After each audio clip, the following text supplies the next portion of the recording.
Yo, what's up guys? Today we're going to be talking about one of the hottest young prospects in Europe, Evan Ferguson, and whether or not he could fit in at some of the biggest teams in Europe, including Manchester United. Alright, so I just want to start off with like a general player profile to kind of give you guys an image of the type of player we're talking about. The first thing that jumps off the page is his physique. Standing at 6'2" with a muscular build, he's already a handful for defenders at just 18 years old, and there's still room for his body to develop. Don't let his body style fool you though. He's not the brute that he looks to be. He plays with a great finesse and some beautiful technique that I think makes him a really unique player. He's capable of dropping deep and linking up play like more of a false nine, and he can also play off of the back shoulder and run in behind. He's a great hybrid forward. He's got great one-touch play in and around the final third, which I think for a system like Erik ten Hag's is crucial. We've seen with Weghorst what that's been able to unlock with Marcus Rashford, and I think with Evan Ferguson you get a lot of those same attributes. The one kind of pushback I guess you could say that we have so far is that he's got a serious lack of minutes. The guy hasn't played a whole lot, and so the finishing numbers look really good for now, but we have to wait and see if this is more of a purple patch or if this is genuinely the level of finishing we can expect from him at the top level. Alright, now we're going to take a look at some screenshots that I pulled from a few different matches just to kind of highlight some of those attributes we've seen. With a player like this, I think it's too early to just look at straight numbers to get any sort of genuine look at what we're seeing. I think it's much better to take a look with the eye test, and so that's what we're going to do today. Alright, so we're going to start with this link-up play, and I think we saw this highlighted really well in his game against Liverpool. So here what we've got is Adam Lallana on the right-hand side here, and a couple of Liverpool's defenders in here. He makes a great split pass to Ferguson, and this is where we really see his technique come in. So he's under pressure from, I believe this is Kanate right here, but with one touch he's able to control the ball and then turn his entire body, and his second touch is a flicked pass over here to Matoma. And you see that completed here. So they didn't score from this chance here, but you see how tight his technique is in this spot under pressure and able to create a decent shooting chance for the team. This was another interesting situation in the Liverpool game where we got to see Evan playing more in the half spaces, which is something you wouldn't really expect from a player of his profile. Again, he's showing his tactical uniqueness here. So here he is in this kind of half space zone right here. We could kind of call it this area and over in this kind of part of the pitch. The ball is played into him, and he takes a one-touch, beautiful chopped pass back into Matoma, who's able to have a shot from it. So this is that chop pass. So you can see he's surrounded by 3 Liverpool players here, but still manages with this tight technique in these spaces to create the space over here for his team. The ball ends up here with Matoma, who's able to drive at the back line because Ferguson is again drawing these defenders back with him, creating the space for Matoma. Now he goes on here to have a shot on goal. To be fair, he could have tried and squared it over here to Solly March.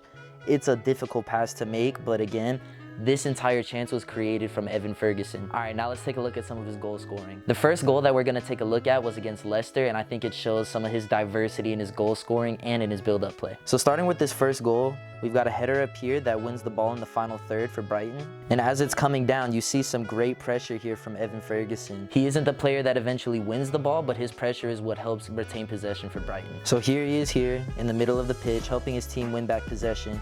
Now I want to focus on this next slide right here, how he's immediately able to snap back into the attacking phase once his team has won back possession. So the play has gone wide to Estupiñán, and instantly scanning, we're looking to see where the area is that he needs to be attacking. As Estupiñán is making this run around the outside against Tielemans, who we know he has a pace advantage against, Ferguson is taking his time drifting into this space, and you can see there's a huge area over here that's kind of opening up and only being covered by one defender. This is exactly what Ferguson sees, and he attacks that space onto a beautiful cross that comes in from Estupiñán. And it's a brilliant header coming all the way across the face of goal and in off of the post. It's a brilliant goal. He's showing his goal scoring bag. You know, he's got a lot of different attributes in the box. He's not just a one-note finisher. Next, we're going to take a look at one of my favorite goals that he scored against Arsenal. I mean, if you know, you know, like he absolutely bullied Saliba, and it was a great example of this guy's physique. We're going to take a look at that right now. One of the first things that jumps out to me about this goal as being really interesting is his starting position in the play.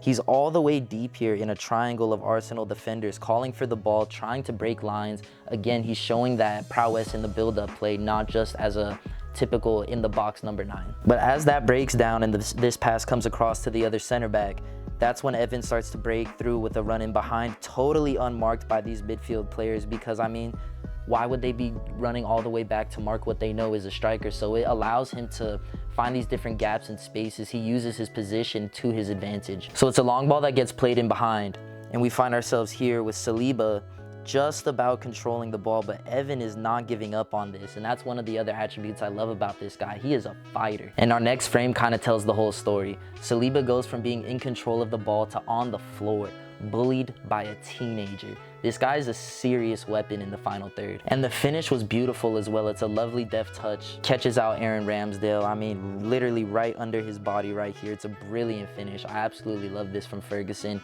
Again, he's a diverse goal scorer. He's showing that he has the ability to do different types of things. The final goal I wanted to take a look at was, what a gem of a goal up against Grimsby Town in the FA Cup. This guy scored a banger. So I really like this goal, not just because of the beautiful technique that was shown, but because this is him playing up against the back line in a more compressed situation. This is something you could see him doing for Manchester United. So we start here, lined up with the last defender, shoulder to shoulder, but again, kind of looking for either side of him to find that space, which is a very dangerous spot for a defender to be in one-on-one against an athlete like Evan Ferguson. The ball gets played into him, and it is an absolutely gorgeous touch. Let's take a look at that right there. Look at how high his foot is, as high as his head, and he's knocking this ball down. It is the softest touch.